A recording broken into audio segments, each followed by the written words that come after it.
nawe waba umutagatifu. Erega nicyo wahamagariwe. Niki twakwigira ku batubanjirije? Ibuka igihe ubatizwa. Kuva ubu no mu bugingo bw'iteka ubaye urugingo rwa Kristo, we musaserdoti, umuhanuzi n'umwami. Ngaya amagambo wavugiweho. Muri batisimu wagizwe ikiremwa gishya, wambikwa Kristo. Ese itara ryawe riracyaka? Ese umwambaro wawe urakererana?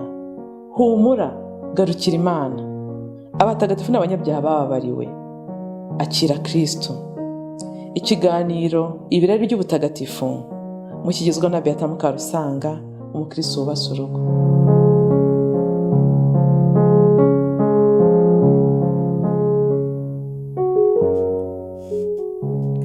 Bavandimwe mukurikiye ikiganiro ibirari by'ubutagatifu, Kristo Yezu akuzwe. Hashize igihe tutabonana, ariko nje kubifuriza Noheli nziza. Noheli nziza kuri mwese bavandimwe munkurikira. Hashize igihe kinini ntabasha gukora ibiganiro kubera impamvu zitandukanye, ariko ubu mpisemo nibura kuboherereza ijwi, kuko umwana wajya kumfasha gufata amavideo ubu arahuze cyane pe. Ntabwo nzi avenir ya kino kiganiro mu mashusho, ariko mu majwi yo byakomeza. Nagira ngo tuganire ku mahirwe ya Mutagatifu Padiri Pio yagize yo guterura akana Yezu, hanyuma tunifurizanye natwe kugaterura aho kaba kari mu kirugu. Tubaza no kureba icyo kirugu icyo ari cyo. Ese ninde utashimishwa bavandimwe no guterura akana gato, akagakikira, akagakorakora mu misatsi, ku dutama? Ese ninde muri mwebwe udashimishwa no guterura agahinja? Hari bamwe babitinya, cyane cyane abagabo, ariko akana Yezu ntimugatinye. Muribuka nk'igihe kwa kundi tuba twagiye kureba akana kavutse, agahinja, mu ngo z'abaturanyi bacu cyangwa se inshuti zacu, ukuntu iyo dusanze asinziriye ntibamuduhe tutaha twumva ari kitagenze neza. Urwo rukundo dukunda impinja, hari abatagatifu barwerekeje ku kana Yezu maze barahirwa. Yezu abaha za faviri zitandukanye. Bamwe bakamubona ari umwana wiga kugenda wenda ukiri muto cyangwa se utangiye gukina, abandi bakamubona ari agahinja, akaza akajya mu biganza byabo ngo bamuterure. Reka dore kuri nka Tereza wa Vira mutagatifu, ari nawe twita Tereza mukuru, wavuguruye umuryango wa Karumeli, yafatanyije na Yohani w'umusaraba mutagatifu. Hanyuma umunsi umwe ngo yari aho ngaho gusa abona akana kaje kamugana ko mu kigero cy'imyaka 3 katangira kwiga kuvuga. Katese barakina ngo karamukinisha, kagira ngo ubundi wewe witwa nde? Tereza agasubiza ngo ndi Tereza wa Yezu. Hanyuma ko kana karaseka ngo nanjye ndi Yezu wa Tereza, nuko gahita kazimira. Urumva ibyo bonekera ukuntu bishimishije gusanga bakinisha akana, gusanga na akana Yezu. Ariko si ibyo gusa, si n'uwo gusa, hari abandi bagiye babugira amahirwe navuga ndetse arenze nayo ngayo. Tuzi nk'abandi batagatifu, tuvuge nka Mutagatifu Francisco wa Asizi, Antoni wa Padua, Mutagatifu Benedicto, ndetse na mutagatifu dukunda cyane wo mu gihe cyacu, Mutagatifu Padiri Pio yakunze kugira amahirwe yo guterura akana Yezu, byamabaye inshuro ebyiri. Turaza kubona ku buryo burambuye ababibonye nuko babyanditse. Ubusanzwe Padiri Pio mutagatifu yakundaga akana Yezu. Urukundo rero yakundaga Noheli rwatumaga ategerezanya umutima wose Noheli, agasusuruswa bitangaje n'akana Yezu kari mu kirugo. Hariya mu bihugu byabo hari n'igihe usanga hari nk'ishusho y'umwana Yezu iri aho gusa ari mu kirugo, iteguye nko mu kiliziya.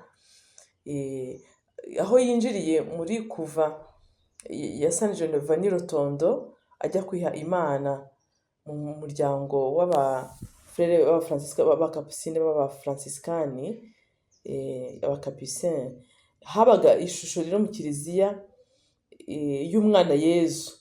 Yahoraga yisomagura ku buryo baje kuyita akazina kabyinira ngo ni akana Yezu k'amabezi, bavuga mbezi ya Padiri Pio yakundaga kugaha kubera yuko nyine iyo shusho yisomaga kenshi. Cyakora ntabwo byarangiriye mu mashusho gusa, ahubwo byaje kuba igitangaza ubwo ugira kabiri umwana Yezu yamubonekeye maze akamutera mu biganza bye. Uwa mbere wamubonye ni umufrere mugenzi we, ubwo nyine ni Padiri, kuko hagati y'abutari n'abafrere ariko ni Padiri Rafayero. Dore uko abivuga: mu gihe narimo nitegura guhabwa isakaramentu ry'ubusaserdoti, nararaga hafi y'icyumba nimero 5, aricyo cyumba cya Padiri Pio.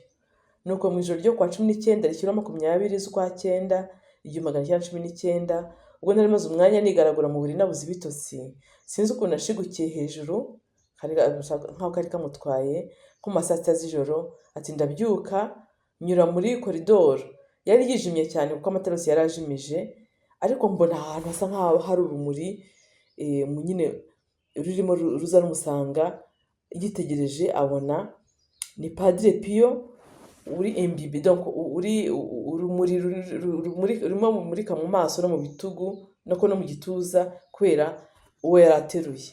Aritegereza aramwegera asanga urwo rumuri rurimo rurava ku kana Yezu ateruye. Anatangazwa nuko kana Yezu abona ari kazima atari ishusho.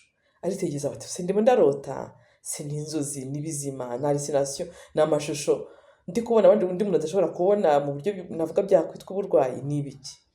Atari koya ntago nari ndi mu nzozi cyangwa kuvangirwa, nibyo rwose si ishusho y'ibumba Padiri Pio yari ateruye, ahubwo n'umwana Yezu muzima rwose. Yagendaga gake gake yitonze amwongorera amasengesho yatwawe wese, maze ampitaho atambonye. Hashize igihe nibutse ko iyo tariki ya 20 z'ukwa cyenda 1919 yari anniversaire ya mbere y'ibimenyetso by'ibabara rya Yezu ku mubiri wa Padiri Pio mutagatifu. Murabizi ko Padiri Pio nyine tumuziho ibikomere 5 bya Yezu, yabihawe no ku tariki 20 z'ukwa cyenda 1918. Rero 1919 kuri iyo tariki nibwo akana Yezu kamubonekeye, agenda agafite, uwo Padiri Rafael niwe wamubonye. Undi waje kubona Padiri Pio ateruye akana Yezu ni umubyeyi w'umurayiki witwa Lucia Ladanza, akaba ari umukobwa wa roho, la fille spirituelle, ari umukobwa Padiri Pio yakurikiranaga mu buryo bwa roho. Ubwo rero nawe ku itariki 24 z'ukwa 12 mu 1922 inzugi za chapelle zari zikinguye, abakristo barimo binjira bajya kwitegura igitaramo cya Noheli. Mu gihe abandi bicaye bota bategereje ko igitaramo cya Noheli gitangira, Lucia we yari mu kiliziya avuga rozari, maze mu gihe gitunguranye Padiri Pio amunyuraho ajya kwitegura guhimbaza iyo misa. Lucia abona amahirwe abandi batabonye, bari barimo bota muri iyo mbeho y'igicuku. Yabonye Padiri Pio ari mu rumuri rumuzengurutse igice cyo kuva ku gihimba kugera ku mutwe, asa n'uteruye amwegereye, abona ateruye akana Yezu. Lucia abo gutangara gusa kuko yabonye ko ari umwana Yezu muzima unyeganyega, mbese ufite ubuzima atari ishusho. Hashize akanya Padiri Pio aramusanga aramubaza ati wabonye iki? Undi ati nabibonye byose. Padiri Pio ati uramenye ntuzagire ubibwira. Ibyo Lucia yabikoze, icyo Lucia yakoze rero icyo gihe ni ukubyandika yizeye ko byari buzavuga igihe Padiri Pio atari kuba akiri kuri iyi si. Niko yabigenje rero, yarabyanditse noneho arabitangaza. Abantu basomye inyandiko ze, abantu koko hari mu buhamya bwinshi abantu Padiri Pio yakurikiranye bagiye batangaza mu gihe cyo mu rubanza rwo kumugira umutagatifu, baragiye babaganiriza. Rero yaje kubihishura. Ngiyo kado rero, ngiyo tendresse ya Noheli namwe mbifurije. Ntabwo ibyabaye kuri abo batagatifu ubona natwe dutegereje ngo akana Yezu nikaze mu ntoki zacu koko tugaterure nk'uko Bikira Mariya agaterura amaze kukabyara, cyangwa Yosefu mutagatifu, cyangwa se abo batagatifu. Ahubwo natwe mu buryo bwa roho twagaterura kubera yuko liturujia ni kimaze. Liturujia itujyana mu bihe byose tuba duhimbaza. Turajya i Betelehemu, twinjire muri kiriya kirugo, muri iriya nzu y'amatungo, dupfukame tubwire Bikira Mariya tuduha akana Yezu tugaterure. Nuko dusuze umwana Yezu, dusuze nyina, dusuze Yosefu, tubakeze, tumubyinirire, tumuririmbire ibihozo, tumusenge, twemere yuko ahindura ubuzima bwacu. Hari icyo twazirikana abavandimwe.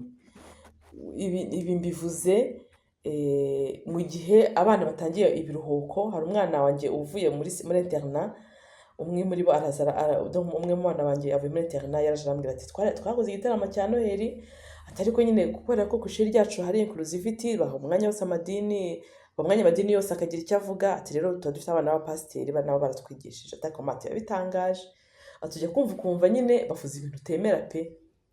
Ati ikindi kintu gitangaje nyine kidakwiye ukibona ngo yabonaga kiriho kwati ngo ni ukuntu mu gitaramo cya noheli babivugira urupfu n'izuka, urupfu n'izuka. Ivuka, ati ivuka riri hehe? Mu yandi madini ivuka riba hehe?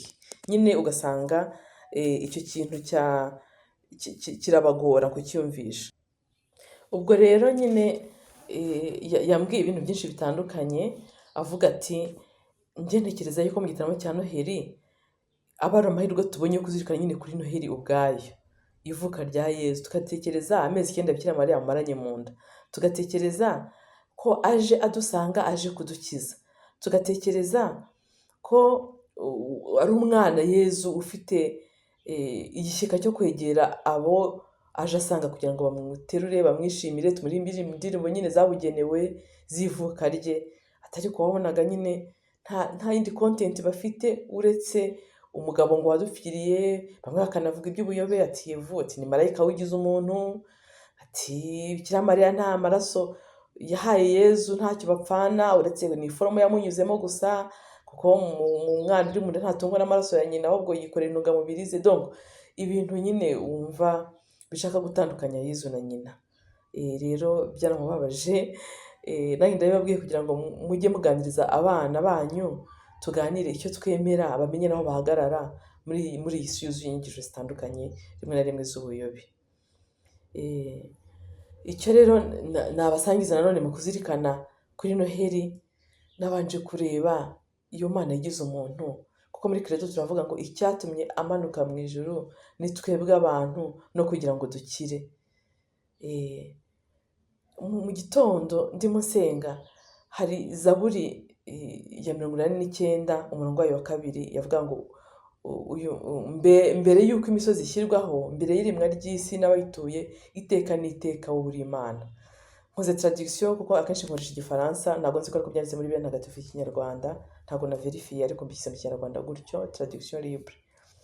Rero Imana ni Imana iteka ryose, Imana yitaruye ibiremwa byose, Imana yitaruye igihe.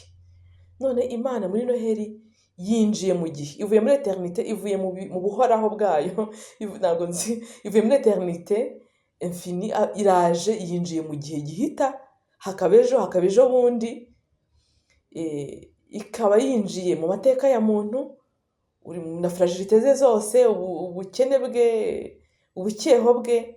Mbese iyo Mana ije dusanga ibaye ikiremwa, kuko ifite umubiri, ifite na roho nka âme, soul. Ariko namwe nimutekereze, impamvu iryo ukuntu ritangaje, Imana yitaruye byose, idafite ikesha na kimwe kubaho, by'ubwayo yibeshejeho. Imana Data, soko y'ikitwa ubuzima cyose, Imana Mwana, ijambo wayo, ikemeza ko kugira ngo umuntu acungurwe ari uko mu kumvira Data yigira umuntu ku bubasha bwa Roho Mutagatifu. Ni igikorwa cy'ubutatu butagatifu icyarimwe. Maze rero Mwana yigira umuntu, Jambo yigira umuntu. Ndimo nshaka kubiha ibigereranyo, byangoye nafise Imana ko na Yezu yigeze gukoresha ibigereranyo, reka nanjye nkoresha ibigereranyo. Nyagasani yigeze kutubwira ati ndi umuzabibu, Data akaba umuhinzi, namwe mukaba amashami. Ariko njyewe ikigereranyo nakoresha mvuga hari Imana, navuga nk'isoko se. Natekereje Imana Data nk'isoko ivukamo amazi, noneho ni gute watandukanye iyo soko n'amazi avukamo n'umuyego cyangwa kuruma cyangwa se rudebi rikuruma y'ayo mazi? Niba amazi tuyise, niba isoko tuyise ko isoko y'ibyiza byose Data, ni akageranyo gato cyane kasa nk'agapfobya, Imana imbabarire. Hanyuma amazi avubuka muri iyo soko, wabitandukanya gute? Avuga ngo iyi ni isoko, ngo aya ni amazi, biragoye. Hanyuma se arekera kududubiza ikiyaya, imbufu ngo akomeze adudubize, agatemba tukayabona, uyo ekuruma, uko gutemba kwayo byo bihagaze, isoko n'amazi byo ntibigendana. Donc ntekereza ko ubutatu butagatifu nuko kuna isoko n'amazi avukamo n'uburyo atemba byose babiri kumwe, ukaba utabitandukanya. kandi nyamara buri cyose kikaba gifite umwihariko wacyo n'izina ryacyo n'uko gikora. Hanyuma Imana rero nayo muri buri persona ikaba ifite uko ikora na kamere yayo. Iyo Mana turangamira mu bubasha bwayo mu ijuru, yinjiye mu gihe muri Noheli, isanzwe iriho tudashobora kuyibonesha amaso uretse kuyirangamira muri kamere zayo, muri attribut zayo. Mama Faustina yigeze gushaka gusobanukirwa na essence y'Imana, intimatima y'Imana mu bumana bwayo, niko niba ariko nabivuga, essence de Dieu. Hanyuma ngo Imana yagase neza aramubwira ati sigaho, ntago wabishobora, ntushobora na rimwe, nta kiremwa na kimwe gishobora kwinjira muri essence y'Imana. Ni Imana nyine ni ubumana bwayo nyine yihariye. Cyakora umuntu, ibiremwa bishobora kurangamira attribut, kamere z'Imana. Nibwo buryo bwonyine dufite bwo kurangamira Imana, ubugwaneza bwayo, tukarangamira ubwiza nk'uburanga buhebuje, tukarangamira impuhwe zayo, ubusendere, ibyuzuye, uburyohe iduha dusenga, uburyohe butagira akagero, ubuhangange, ikuzo, ubutabera bwayo n'ubutagatifu, ubuhanike, ubudahezwa, ubutayezwa, kuba irimitable, idahindagurika. Twayirangamira mu buryo bwose, tukanarangamira mu gushaka kwayo. Mvuze gushaka kwayo mutanekereza ngo burya kamere gushaka kw'Imana ntaba ariyo yegereye cyane essence y'Imana, kuko hari umuvandimwe tubana mu muryango mbamo twaye frère de l'église, naramubajije ntekereza ko gushaka kw'Imana tukubayemo twaba batagatifu twese, ko icyo Imana ishaka nuko twinjira mu gushaka kwayo. Gushaka kw'Imana si attribut kuri wowe ubu numva isanzwe, wumva ari attribut twageranye nuko twavuga uburanga cyangwa ubwiza cyangwa urukundo. Aravuga ati oya, ati ugushaka kw'Imana, we arasobanukiwe kundusha, yasobanura ati ugushaka kw'Imana ati ni attribut yiyidentifia n'Imana ubwayo, ivuga Imana ubwayo, yinjira mu Mana ubwayo. Niyo mpamvu na Nyagasani Yezu yavuze ngo ingoma yawe yegere hose, icyo ushaka gikorwe munsi nk'uko gikorwa mu ijuru. Haramutse habayeho gushaka kw'Imana ku isi, byaba habaye paradizo. Mvuze ibi byose rero nshaka kurangamira hamwe namwe ubwo buhangange n'ikuzo n'ubuhanike bw'Imana itasanzwe mu gihe yihagije, yireba, ikishima, ikanezerwa no kwiri, idakeneye ikiremwa rw'Imana na gato, ntikeneye ikiremwa rw'Imana. Cyakora kubera urukundo rw'ikirenga ikunda muntu, ije kwinjira mu mateka ye, kuko umuntu atashoboraga kwikiza. Maze rero igihe Jambo yigize muntu mu nda ya Bikira Mariya, arikebuka, arireba, asanga ni Imana akaba n'umuntu, bityo ibyo atekereje byose akaba ari Imana muntu ibitekereje, ibyo akoze byose akaba ari Imana muntu ibikoze. Igisingiza ahaye Imana Data kikaba ari umuntu uhaye ikuzo Data ku buryo bwuzuye, ku buryo nyamana. Donc gusenga k'umuntu guhindutse gusenga kuri divin, nyamana. Urukundo umuntu akunda Imana rubaye nyamana, uko turarikira Imana aspiration zacu zibaye nyamana, kubera ko Imana yinjiye mu mateka yacu umuntu, kugira natwe tube Imana mu buryo twinjira muri we par participation. Ntabwo dushobora kuba Imana ku buryo busendereye mu bumana bwayo muri essence yayo, ariko tukaba Imana duparticipa mu bumana bwa Yezu Kristo wigize umuntu akaza kubana natwe. Nagira ngo mbashishikarize gusoma iriya vanjiri ya Yohani, nanone n'ubundi baragisomera mu misa. Ntabwo nibuka neza niba mu mwaka B ariyo dukoresha, ndakeka gukoreshwa mu mwaka A. Mbere byose Jambo yariho, Jambo akaba kumwe n'Imana, kandi Jambo akaba Imana, mugakomeza Yohani umutwe wa mbere wose. Esoza bati nuko Jambo yigira umuntu abana natwe. Ibyo byose rero bitwereka yuko twakunzwe urw'ikirenga, maze rero mureka natwe twiture urwo rukundo. Birababaje gukunda utagukunda, birababaje kuba Imana yazidusanga tukigirayo. Nimureke twinjire natwe mu bumana bwa Yezu, tumusange, twigire abana bato kwiramya umwana Yezu biraborohera. Ngiye kureba akana Yezu, ndagaha ituro ryanjye, ukakirekurira. Rero natwe twinjire uko Yezu yadushyize twese, ngo tumuri amashami yanjye, ngo twese duteye kuri we, kubera ko yigize umuntu. Nimureke rero ubuzima bwe butembere mu mubiri wacu, muri roho yacu, mu buzima bwacu, maze buhoro buhoro mu kwisanisha nawe, mu gusenga nkawe kandi nawe na Bikira Mariya n'abatagatifu bidusanishe n'Imana ku rugero Yezu yashatse, ku rugero Data yashatse. Ntabwo yashatse ko umuntu ajya kwigunga mu cyaha ngo yihebe, ahubwo yashatse yuko ducungurwa no kwigira umuntu k'umwana wayo, kunaganisha ko koko umunsi umwe azatwigisha anadupfire. Ubundi iri yobera ryo kwigira umuntu kwa Jambo Mana ryari rihagije, ntacyo utari ukoze, byari ngombwa ko dupfira? Biratangaje kuko wari wamaze kuba umuntu, barya umuntu akaba Imana, ariko nabwo twabifurije ubusa turamubamba. Nimuze rero dushagare uruhinja, tumuterure, tubwire Bikira Mariya tuti mpakana Yezu.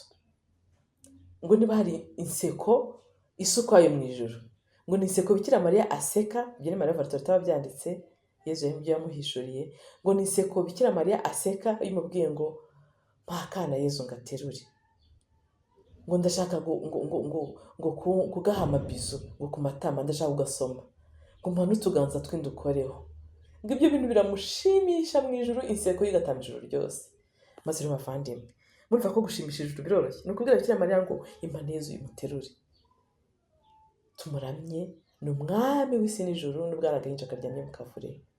Hanyuma rero tumureke aze yinjire mu kirugu cy'ubuzima bwacu natwe.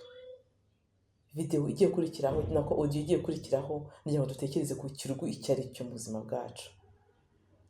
Mureke tujye i Betelehemu, nta n'umwe usigaye, duteruye Imana, umuntu duhanike glory hamwe n'abamarayika n'abatagatifu. Nimureke hamwe n'abashumba tujyane umutima wacu, niyo turo dukwiye kumuha. Bajya bavuga yuko abashumba bajyanye amaturo bagaterura akana Yezu. Mu gihe Bikira Mariya agiye kwakira amaturo, umushumba utari ufite ituro, Bikira Mariya amuhaye akana Yezu kugira ngo agaterure, hanyuma abone ko yakira amaturo. Iyo udafite na kimwe utura, Bikira Mariya aguha Yezu kugira ngo abe ari we uha umutima wawe. Nta butunzi bw'ikirenga dufite uretse umutima wacu, mureke tumuhe. Hasingizwe Imana, abamarayika n'abatagatifu.